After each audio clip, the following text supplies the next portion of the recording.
comments from support of the country, the interns, and all of that. Some have said that he has spoken well. Some are saying that yes, he spoke well. Why didn't he talk about? Why didn't he sell the country? Why didn't he promote how far the achievement and so on? So, what is your own take on his speech so far?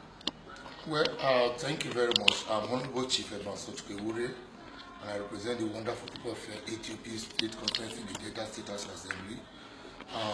First and foremost, is a thing of joy, is a thing of happiness that the Federation of Nigeria, the Federal Republic of Nigeria, was represented in the United Nations.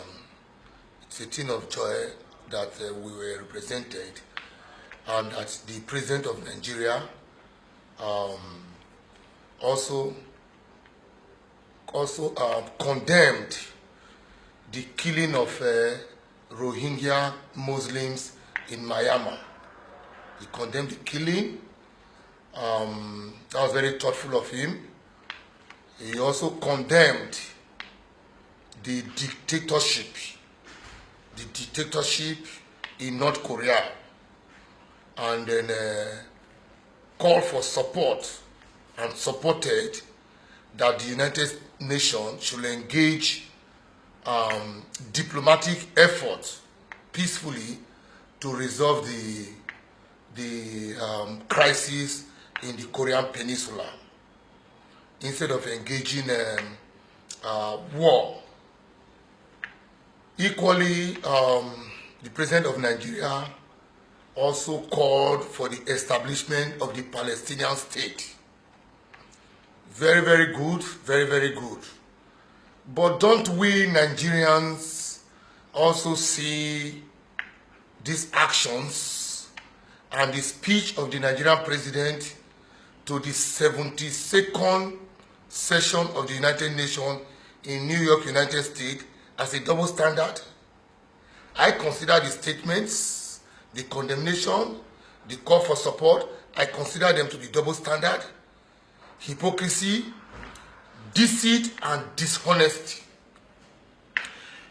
Because these are exactly the opposite of what he is doing in Nigeria. As the President of Nigeria, President Muhammadu Buhari has presided over Nigeria as a nation for over 2 years.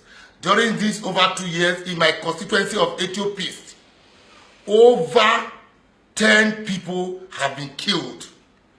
10 homicides, and all of them were killed by suspected Fulani herdsmen. These same Fulani herdsmen go about killing people all over Nigeria, northerners and southerners. Mr. President has failed woefully to condemn. He has never condemned any of these acts of homicide or killing of Nigerians and my 10 constituents that were slaughtered by the suspected Fulani herdsmen. And he can condemn the killing of Muslims in Rohingya in Myanmar. And also, we are aware that Mr. President has never condemned the killing and annihilation of the Christian Igbos, the Igbo Christians in the eastern part of Nigeria, over the agitation. And he has not also shown support for the establishment of the Biafran state. Even though myself, I want an indivisible and united Nigeria. But if he can call for the establishment of a Palestinian state, then if he doesn't see anything wrong with that idea, why must he see anything wrong with the idea of the Biafran state? So I feel that his action in the United Nations in New York were a shame to Nigeria, and it is condemnable. He should have spoken as a leader, as a practical leader. He should have gone to New York to speak on behalf of Nigeria about the things he does. He should not go and preach peace in New York and come to Nigeria to preach war and support the war that is currently ongoing in the eastern part of Nigeria. So in further statement, other maybe meetings of such nature, what do you want Mr. President to do? Well, in every future future international diplomatic meetings, organization and association where Mr. President is going to represent Nigeria, I thought that his protocol, his aides and senior aides who are highly proficient, highly trained, and are paid by from the Nigerian pause must teach the president on how to talk, on how to engage the international community with honesty and with integrity. They should learn to guide him to go to any meeting to represent Nigeria and to speak facts, exactly what he's doing in Nigeria. If, yes, he's fighting fraud in Nigeria, he can go there and say the international community must fight against fraud. Like we know that he championed fight against fraud and corruption. He can go there and say that the whole world must work together to fight corruption. But he cannot go to say the whole world must fight, must condemn the killing of Muslims in Rohingya, Myanmar, when he has not condemned the killing of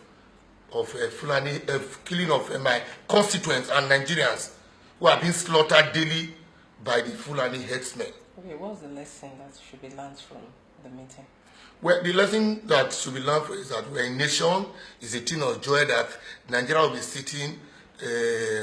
be sitting, and recognized at the Congregation of the United Nations, where various heads of states, head of government gather together on a yearly basis to discuss problems that are affecting the world and what we are going through.